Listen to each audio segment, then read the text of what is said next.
جديد.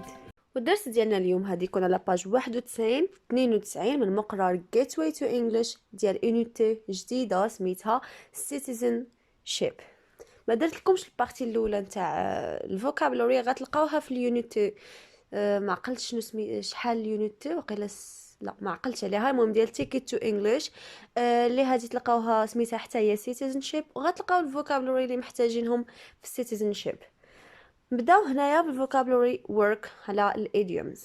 الايديومز فايتنا شرحناهم في واحد الدرس واحد اخر، انهم واحد الكلمه ولا واحد جوج كلمات ولا واحد الاكسبريشن اللي كنستخدموها وحنا ما كان عندها واحد المعنى واحد اخر. يعني الا مشيتي وقلبتي على الكلمات اللي متكونين منهم هذاك الايديوم وحده بوحده، ما غاديش تحصل على المعنى اللي انت بغيتيه. ولكن هي زعما كانت هاد الايديومز كيتستخدموا ما عندهمش شي طريقه هكا باش تفهمهم، ولكن هما غير كاينوا كيتفهموا حيت كانوا كيستخدموهم دوك الناس اللي كيهضروا باللونجلي. الناس كيستخدموهم صافي حتى ولاو متداولين، يعني ما عندهمش شي معنى بالضبط، زعما شي طريقه باش تفهمهم. A. Read the following example and choose the best answer. يعني غنقراو هاد الاكزامبل وناخذوا الجواب اللي هو صحيح مزيان. So A. My mother loves gardening. يعني عزيز عليها دير داكشي نتاع الجاردنين. She has green fingers. يعني الا جيت نشرح عندها صبعانها خضرين. So شنو كيقصدوا هنايا بديك green fingers؟ واش my mother's fingers are green زعما واش الاصابع ديالها قهويين green خضرين. My mother has a talent for gardening. واش عندها واحد talent واحد الموهبه في داكشي نتاع الجاردن الحدائق وداكشي. My mother's hands become green after gardening. زعما الاصابع نتاع الام ديالي ولاو خضرين من بعد ما دارت داك الجاردنين. اذا الجواب الصحيح هنا بطبيعه الحال هو gardening. نشوفوا التمرين B. Match the following idioms with their definitions. An example is given. عطاونا واحد الاكزامبل وحنا غادي نشوفوا هاد الايديومز مع الديفينيشن ديالهم. نشوفوا piece of cake.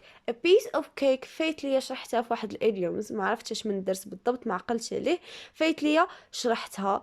يعني كتعني to be very easy، شي حاجه سهله سهله سهله سهله بزاف تنقول لها it's a piece of cake. اوكي، الا جينا نشرحوا a piece of cake هي قطعه من الحلوى، ولكن الا جيت قلت لك هذه قطعه من الحلوى ولا مورسو ديال الحلوى، واش غادي تفهم باللي راه قصدت لك بلي راه سهل بزاف؟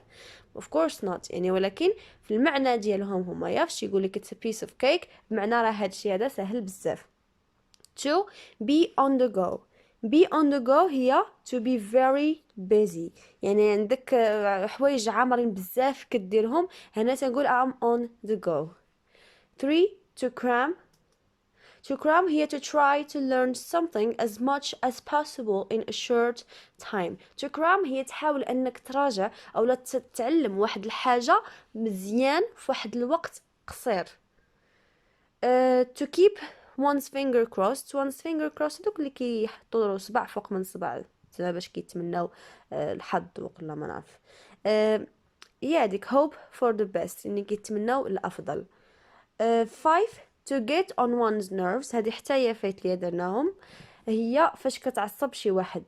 to irritate someone كتستفز شي واحد. make someone upset كتقلق كتعصب شي واحد.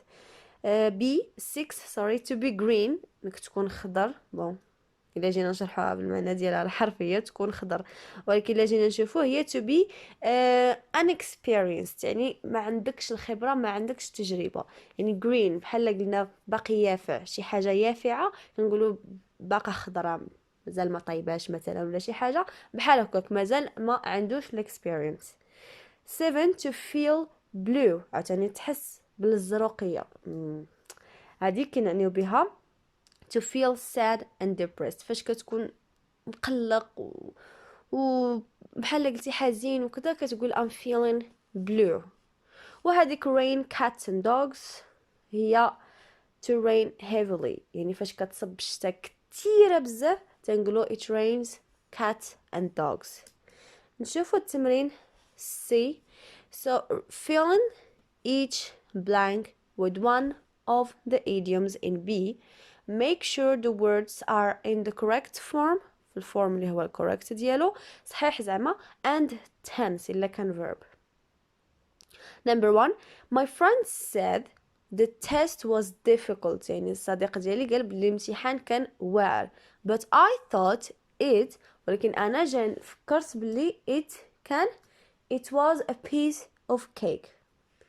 2, I did well in the last test. يعني خدمت مزيان في داك التست اللي فات because I spent the whole weekend, لأني دوزت داك الويكند كله cramming for it. يعني تنتعلم تنقرا هذاك الشيء بواحد الوقت وجيز. هي weekend في يومين. 3, Mary is too to do this job. Is too green to do this job. يعني ما عندهاش الاكسبيريونس باش دير هذاك الخدمة.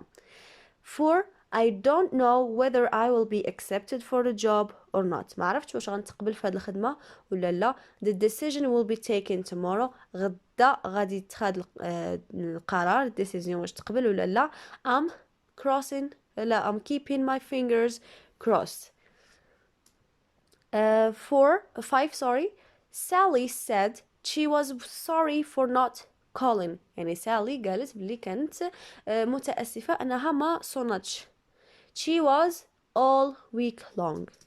She was busy اللي هي she was on the go all week long. 6, Peter's هي Peter is, okay? So Peter is feeling blue these days. He spends most of his free time all alone at home. يعني داك الوقت الفراغ ديالو كيدوز تقريبا أغلبية ديالته بوحدو في الدار. 7, would you switch off the radio, Bob? زعما واش واخا طفيتي داك الراديو Bob? It's really getting on my nerves.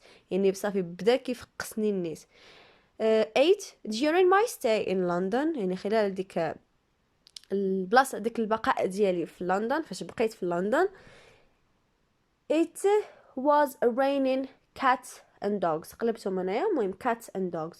It was raining cats and dogs. We spent most of our time in the hotel room. زعما كانت كتصب بزاف ودوزنا اغلبيه الوقت ديالنا في الاوتيل. وهذا هو الاخر ديال الدرس.